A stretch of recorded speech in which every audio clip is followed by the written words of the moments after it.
काही दिवसांपूर्वी उद्धव ठाकरेंना मोठा धक्का बसला आहे। 6 खासदारांनी शिवसेना उद्धव बाळासाहेब ठाकरे पक्षाची साथ सोडत एकनाथ शिंदे यांच्या शिवसेनेत प्रवेश केला आहे। त्यानंतर आता उद्धव ठाकरे यांनी फुटीर खासदारांच्या मतदारसंघात जात सभा आणि मेळावे घेण्यास सुरुवात केली आहे। यवतमाळचे खासदार संजय देशमुख यांनी उद्धव ठाकरे यांची साथ सोडल्यानंतर आज उद्धव ठाकरे यांनी त्यांच्या मतदारसंघात सभा घेतली। यावेळी उद्धव ठाकरे यांनी देशमुख यांच्यावर सडकून टीका केली।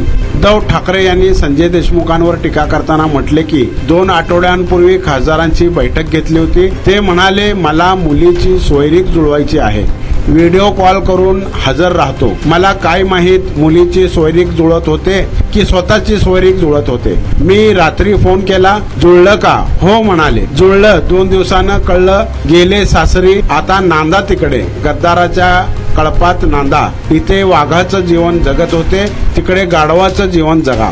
पुढे बोलताना उद्धव ठाकरे यांनी आता हा गद्दार जिथे सापडेल तिथे जाब विचारा। मी निवडून आणलं का गद्दारी केली?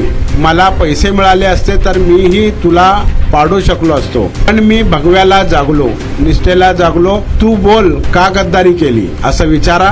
पुढचे 3 वर्ष हा कार्यक्रम करावा लागेल असं आवाहन शिवसैनिकांना केले आहे।